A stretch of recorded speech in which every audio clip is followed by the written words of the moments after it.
धोखेबाजी, लालच और 2 करोड़ की साजिश। पूर्व फौजी की मौत का ऐसा राज जिसने पूरे सिस्टम को कटघरे में खड़ा कर दिया है।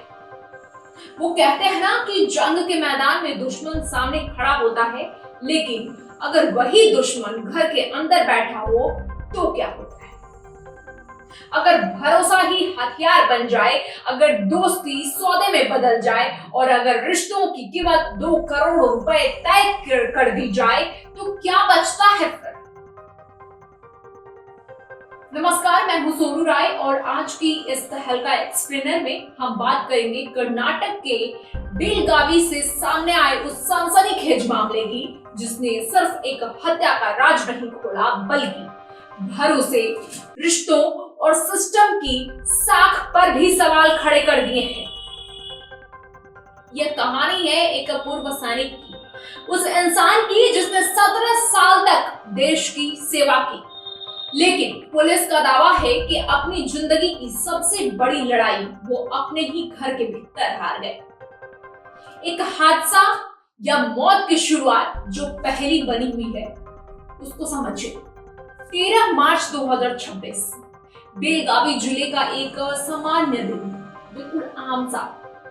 पूर्व सैनिक संदीप मंजरगी अपने काम से निकले थे। रास्ते में उनका सड़क हादसा हो गया।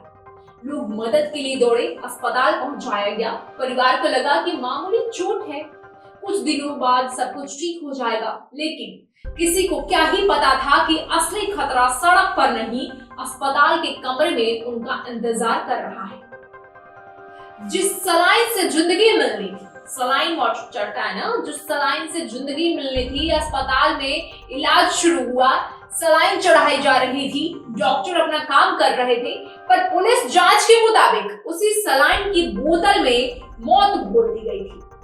पहले खटमल मारने की दवा, फिर चूहे मारने की दवा, और जब उससे भी बात नहीं बनी तो अगले दिन कथित तौर पर जो कहा जा रहा है भारी मात्रा में कीटनाशक मिलाकर सलाइन चढ़ा दी गई। सोचिए, जिस दवा पर मरीज भरोसा करता है, अगर वही जहर बन जाए तो इंसान किस पर भरोसा करेगा? किस पर भरोसा करेगा इंसान? पत्नी, दोस्त और विश्वासघात का आरोप, इतना कड़वाहट है इस रिश्ते में कि हर कोई की रूह कांप जाए। संदीप कोई आम व्यक्ति नहीं थे। 17 साल भारतीय सेना में सेवा करने के बाद वो गांव लौटे थे। करीब 20 साल पुरानी शादी, बिल्कुल सामान्य परिवार, लेकिन इसी बीच उनकी दोस्ती हुई पुंडलिक डोंगर से। घर आना जाना बढ़ा, नजदीकियां बढ़ी और जांच एजेंसियों का दावा है कि यहीं से एक अवैध रिश्ते की शुरुआत हुई। कहा जाता है दोस्ती जब मर्यादा भूल जाए और रिश्ते जिम्मेदारी छोड़ दे तो सिर्फ घर नहीं टूटते, जिंदगियां तबाह होनी शुरू हो जाती हैं और हो जाती हैं। अब सवाल है 2 करोड़ के लालच का। ये इसमें सबसे अहम मुद्दा है। ये कहानी का वो मोड़ है जिसने इंसानियत को शर्मसार कर दिया है। जांच के मुताबिक संदीप ने करीब 2 करोड़ रुपए का जीवन बीमा कराया हुआ था और यहीं से लालच ने कथित तौर पर प्यार, भरोसे और इंसानियत को निगल लिया। सवाल ये नहीं है कि रकम कितनी थी, सवाल ये है क्या आज कुछ लोग रिश्तों को भी निवेश की तरह देखने लगे हैं? पति नहीं पॉलिसी की तरह देखते हैं, दोस्ती नहीं फायदा देखते हैं और इंसान नहीं कमाई का जरिया देखते हैं। या हर एक चलता फिरता इंसान आपको 500 के नोट के बराबर दिखता है? अगर ऐसा है तो यह सिर्फ एक क्राइम स्टोरी नहीं, समाज के लिए खतरे की घंटी है जो कि आए दिन बजती देख रही है। ये कोई पहला मामला नहीं और ना ही आखिरी होने वाला है। खैर, अभी भी मौत के बाद भी सच दफन नहीं हुआ है। संदीप की मौत हो गई, परिवार को बताया गया कि हार्ट अटैक हुआ, शव दफना दिया गया, केस लगभग बंद हो गया था।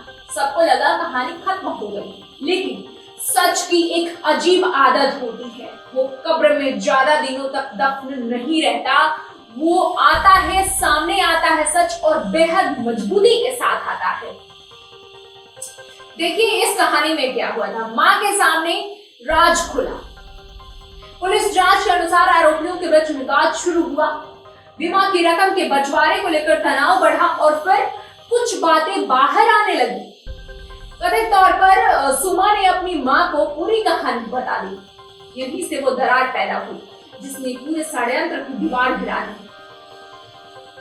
अब बात आती है कि क्या सिस्टम भी दिख गया है? जो इस केस में पुलिस वाले ने खेल किया है उससे तो ये बिल्कुल साफ नजर आता है कि सिस्टम कितना सच है और कितना ट्रांसपेरेंसी है सिस्टम में और कितना एक्टिव है, कितना रिस्पॉन्सिबल है। जब कहानी का सबसे डराने वाला हिस्सा पता है क्या है? जांच में आरोप लगे कि फॉरेंसिक रिपोर्ट पर प्रभावित करने की कोशिश की गई है। फॉरेंसिक रिपोर्ट में भी हेरफेर और बदलाव किया गया। रिश्वत देकर जहर से हुई मौत को नेचुरल हार्ट अटैक साबित करने का प्रयास किया गया है। अगर ये आरोप सच साबित होते हैं तो सोचिए, आम आदमी न्याय की उम्मीद किससे करेगा? अगर अस्पताल पर सवाल उठे, फॉरेंसिक पर सवाल उठे, जांच प्रक्रिया पर सवाल उठे, तो फिर भरोसा किस पर बचेगा? यह सिर्फ हत्या नहीं, और यह सिर्फ एक इंसान की हत्या नहीं हुई है, ये व्यवस्था की परीक्षा है और सिस्टम का गला घोटा गया है। अब देखिए सच कैसे बाहर आया, कब्र कैसे खुदी। सच की कब्र कैसे खुदी ये समझिए। मजिस्ट्रेट की मौजूदगी में शव बाहर निकाला गया, दोबारा पोस्टमार्टम हुआ, नमूने जांच के लिए भेजे गए और फिर जहर दिए जाने की पुष्टि होने का दावा सामने आया। एक ऐसा मामला जो लगभग बंद हो चुका था और गिरफ्तारी का सिलसिला शुरू हुआ। ये कहानी सिर्फ एक पति पत्नी के रिश्ते की नहीं है, ये कहानी है भरोसे के टूटने की, जो आए दिन हमारे समाज में ऐसे न जाने कितने ही उदाहरण देखने को मिल रहे हैं। न जाने कितने ही रिश्ते ऐसे ही दम घोट रहे हैं। ये कहानी है लालच के उस चेहरे की जो इंसान को इंसान नहीं रहने देता। लालच ऐसी बुरी बला है कि यहाँ से इंसानियत का खात्मा हो जाता है। लेकिन हमें यह बात याद रखनी होगी कि हर रिश्ता ऐसा नहीं होता। दुनिया में अगर 70% बुराई है तो 30% आज भी सच जिंदा है और बेहद मजबूती के साथ जिंदा है। हर दोस्त धोखेबाज नहीं होता, ये सच है। हर शादी छलावा नहीं होती, लेकिन जब रिश्तों की जगह स्वार्थ ले लेता है, जब प्यार की जगह लालच बैठ जाता है, तब अपराध जन्म लेता है। यहीं से शुरू होती है क्राइम स्टोरीज। और इसलिए यह मामला सिर्फ अदालत का नहीं, समाज के आत्ममंथन का भी विषय है। हमारे और आपके आत्ममंथन का भी विषय है।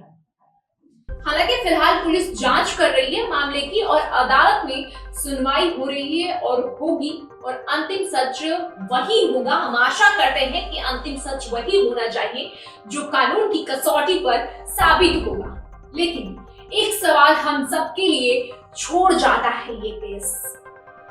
जिस देश के लिए एक सैनिक 17 साल तक खड़ा रहा, क्या उसके अपने लोग उसके भरोसे के लायक साबित ही नहीं हुए? सोचिएगा जरूर, मामला बेहद गंभीर है। अगर आपको यह एक्सप्लेनर इम्पोर्टेंट लगा हो तो शेयर कीजिए, क्योंकि अपराध की हर कहानी सिर्फ खबर नहीं होती, समाज के लिए एक चुनौती और एक सबसे बड़ा लेसन भी होती है। जय हिंद।